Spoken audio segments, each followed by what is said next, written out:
இனிமையான நண்பர்களே, அன்புள்ளம் கொண்ட சொந்தங்களே, அனைவருக்கும் வணக்கம். பாட்டாளி மக்கள் கட்சியின் தலைவர் அன்புமணி ராமதாஸ் அவர்கள் அதிமுகவின் பொதுச் செயலாளர் எடப்பாடி பழனிசாமி வன்னியர்களுக்கு செய்த துரோகத்தை பட்டியலிட்டு விழுப்புரத்திலே பேசினார். எடப்பாடியிலே பேசினார்.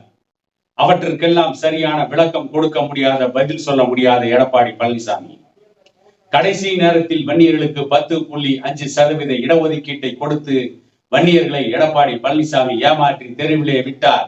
வன்னியர்களுக்கு மிகப்பெரிய துரோகத்தை எடப்பாடி பழனிசாமி தந்தார் என்று எடப்பாடி பழனிசாமியின் சொந்த ஊரான எடப்பாடி தொகுதியிலே, எடப்பாடி சட்டமன்ற தொகுதியிலே பாட்டாளி மக்கள் கட்சி தலைவர் அன்புமணி ராமதாஸ் அவர்கள் பேசினார். அவற்றிற்கெல்லாம் சரியாக பதில் சொல்ல முடியாத எடப்பாடி பழனிசாமி விழுப்புரம் நாடாளுமன்ற தொகுதி பிரச்சார பொதுக்கூட்டத்தில்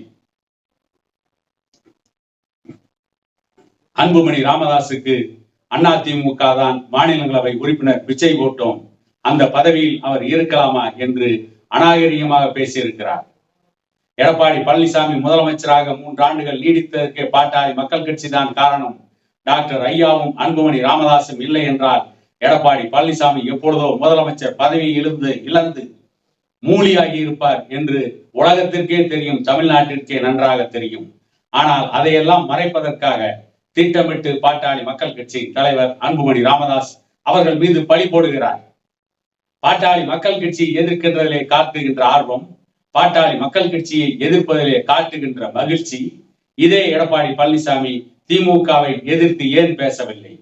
திமுக ஆட்சியிலே இருக்கிறது, அதிகாரத்திலே இருக்கிறது.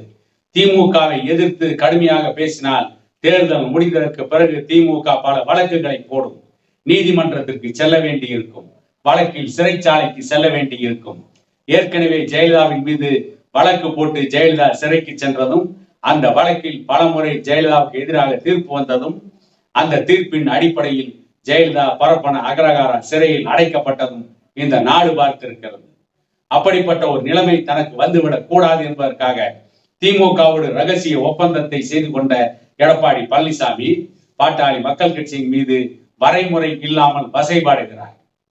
எடப்பாடி பழனிசாமி மட்டும் பாட்டாளி மக்கள் கட்சி இல்லாமல் இருந்திருந்தால், பாட்டாளி மக்கள் கட்சியின் தயவு இல்லாமல் இருந்திருந்தால் 3 ஆண்டுகளுக்கு முன்பே பதவியை இழந்து, முதலமைச்சர் பதவியை இழந்து மூலியாகி இருப்பார்.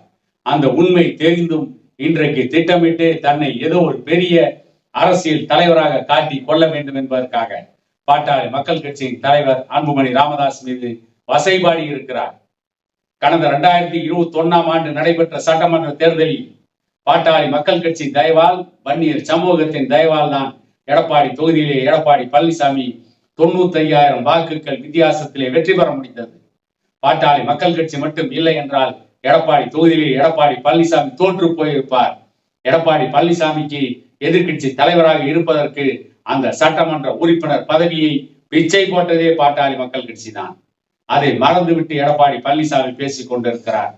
உண்மையிலேயே எடப்பாடி பழனிசாமிக்கு துணிவு இருந்தால், திறமை இருந்தால், நேர்மை இருந்தால், அரசியலில் தூய்மை இருந்தால் இன்றைக்கு எடப்பாடி சட்டமன்ற உறுப்பினர் பதவியை ராஜினாமா செய்துவிட்டு எடப்பாடி தொகுதியிலே எடப்பாடி பழனிசாமி தேர்தலை சந்திக்க தயாரா என்று பாட்டாளி மக்கள் கட்சியினர் கேள்வி எழுப்பிக் கொண்டிருக்கிறார்கள்.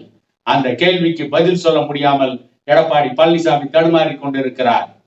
ஏற்கனவே டிடிவி தினகரன் திட்டம் போட்டு இருக்கிறார். இந்த தேர்தலிலே எடப்பாடி பழனிசாமி 25 தொகுதிகளுக்கு மேல் 3வது இடத்திற்கு தள்ளப்படுவார், அதிமுக அதல பாதாளத்திற்கு செல்லும் என்று கருத்து கணிப்புகள் வெளியாகி கொண்டிருக்கிறது.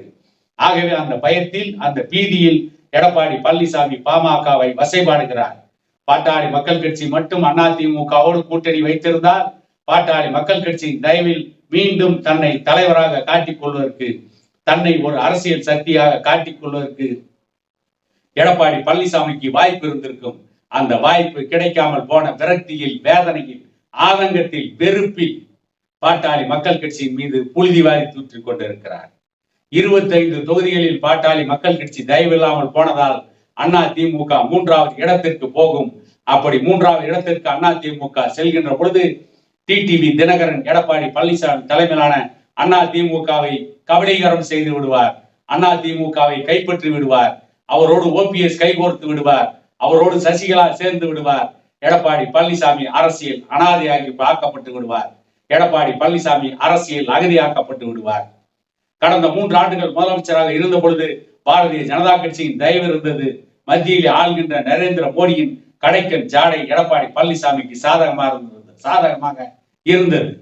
இப்பொழுது பாரதிய ஜனதா கட்சியும் எடப்பாடி பழனிசாமியை கைவிட்டு விட்டது. பாட்டாளி மக்கள் கட்சி தயவிலே கரையேறி விடலாம் என்று நினைத்தார். ஆனால் கரையேறாமல் கடலிலேயே இந்த தேர்தலிலே எடப்பாடி பழனிசாமி மூழ்கப் போகிறார். எடப்பாடி பழனிசாமி மூழ்கின்ற நேரத்தில் அதிமுக என்கின்ற கப்பலை டிடிவி தினகரன் கைப்பற்றி விடுவார். அவருடைய கைக்கு அதிமுக சென்று விடும் என்ற தோல்வி பயத்தில் உளறி கொட்டி கொண்டிருக்கிறார் எடப்பாடி பழனிசாமி. எடப்பாடி பழனிசாமிக்கு இந்த தேர்தலில் வன்னியர்கள் பாட்டாளி மக்கள் கட்சி சரியான பாடத்தை தருவோம், சரியான ஒரு கல்வியை, அரசியல் கல்வியை எடப்பாடி பழனிசாமிக்கு போதிப்போம் என கூறிக்கொண்டு இன்னொரு காணொலியில் உங்களை சந்திக்கும் வரை உங்களிடமிருந்து விடைபெறுவது உங்கள் எடப்பாடி துரைசாமி.